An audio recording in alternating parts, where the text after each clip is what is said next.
Hola, hoy es 17 de abril del 2026 y estás escuchando RTS CTS, un podcast sobre Internet, redes, domótica y cacharreo variado.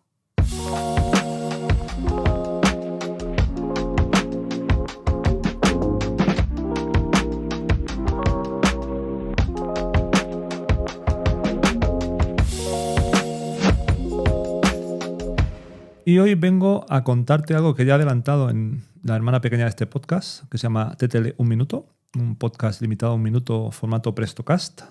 Y es básicamente cómo he decidido reutilizar un NAS antiguo que tenía, que reemplacé con un NAS más moderno, para utilizarlo como copia de seguridad deslocalizada en otro lugar, ¿vale? En la casa de unos familiares.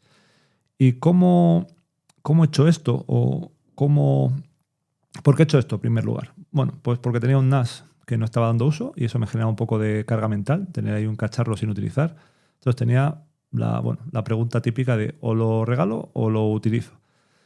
En este caso dije, no sé si regalarlo va a tener mucho sentido, si va a ser, porque al final es un dispositivo limitado, es un Synology, voy a mirar la chuleta, DS216SE, es decir, es de 2016, tiene una CPU muy limitada, muy poca RAM, un kernel muy antiguo. Dije, no sé si le va a sacar partido a alguien.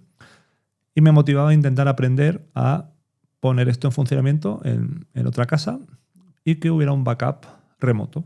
Eso, es una estrategia típica de un backup 321, de tener algo en otra ubicación. Así que me planteé hacer esto, obviamente, con un poquito de ayuda de la inteligencia artificial.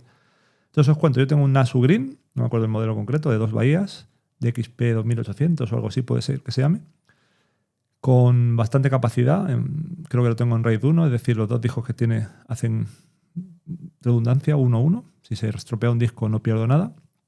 Y el otro NAS que tenía pues es este Synology 216SE, que tiene dos discos, voy a mirar la chuleta, tenía uno de 2,7 terabytes y uno de 1,8 terabytes.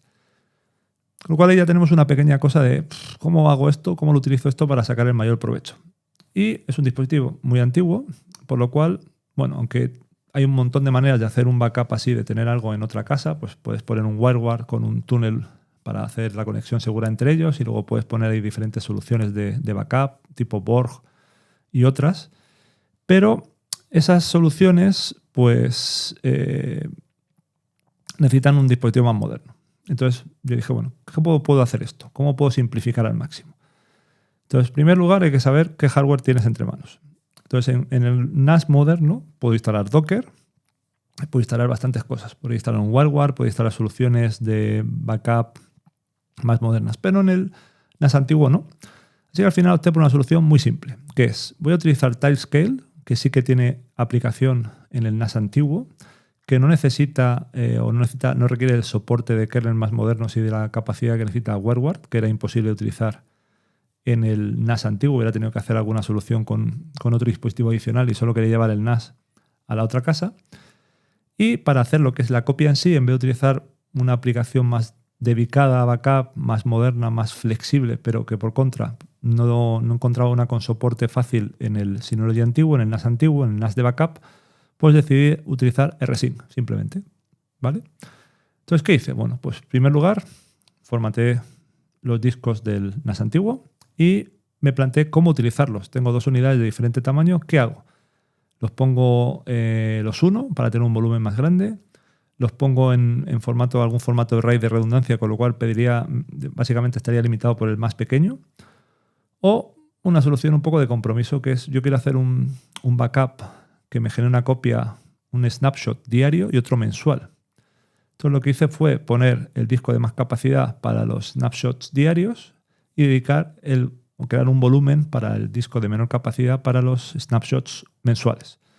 De esta forma, pues si se estropea un disco, sigo teniendo ciertas copias de seguridad. Que se estropeen los dos sería poco probable. Y tengo una mezcla entre rendimiento, capacidad y fiabilidad. Entonces, lo primero que hice fue instalar, formatear, crear esos volúmenes.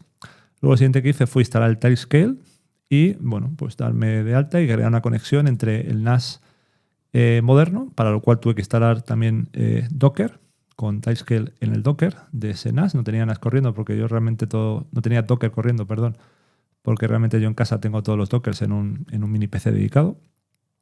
Y probé que funcionaba. Estando todo esto en casa, probé que la conexión funcionaba, se establecía el túnel, todo iba bien. Siguiente paso, configuré SSH para no necesitar introducir la contraseña. La decisión de diseño era que toda la complejidad del backup esté en el NAS moderno. Ese sea el que se conecta al otro dispositivo y le transfiere los datos. Pero digamos el peso del backup lo tiene el NAS nuevo, el que está en casa. Entonces generé todo, la clave pública, clave privada, algún pequeño detalle porque de nuevo es un hardware antiguo, un kernel antiguo, y luego pues le pedí a Claude que me ayudara con un script que pudiera lanzar, pues, en el cron para que periódicamente a las 3 de la mañana de cada día haga un snapshot, una copia diaria de lo que ha cambiado frente a la copia anterior y el día 1 de cada mes me haga una mensual. Sorprendentemente, una cosa así como pedir un script de backup, que es algo bastante genérico con rsync, podría haberlo hecho yo pensándolo un pelín, no es algo que no hubiera podido hacer yo dedicando una orilla. Le costó a Claude hacerlo bien a la primera, bien en el sentido de que no fallara alguna cosa, por el hecho de cómo se pasaban los parámetros por SSH, teniendo en cuenta que es un SSH antiguo el que tiene la unidad remota, por algún tipo de, digamos, de soporte a fallos si un directorio no existe, cosas así. Pero bueno, tras 4 o 5 pruebas lo consiguió. Hice un backup entero en casa, el primer backup, para hacerlo teniendo los discos cerca, una red de más capacidad potencialmente que la que uniría la red de mi casa con la red donde está el NAS, donde ahora está el NAS de backup. Y probé también a hacer varias pruebas, varios días, ya teniéndolo en el cron y haciendo la copia a las 3 de la mañana. Una vez que conseguí esto, pues ya le di el disco para que estuviera en la otra casa, lo enchufaron directamente y comprobé que todo funciona. Y la verdad es que estoy bastante contento. No hago un backup de todo lo que tengo porque tengo más espacio, más capacidad ocupada que lo que tiene el NAS de backup, pero sí hago lo más importante. El otro lo tengo duplicado, replicado de otra forma, así que no hay riesgo. Y funciona muy bien. Y la verdad es que estoy contento. He aprendido cosillas. Usar Timescale, que nunca lo había utilizado. A lo mejor en algún momento me planteo usar Headscale para no depender del Timescale, que aunque para hasta 100 dispositivos y el uso que le doy es gratis, pero no deja de ser una dependencia con una entidad tercera que el día de mañana puede cambiar su política o cerrar. Pero de momento estoy contento. Así que nada más, esto os cuento por hoy y nos vemos en el próximo episodio. Chao.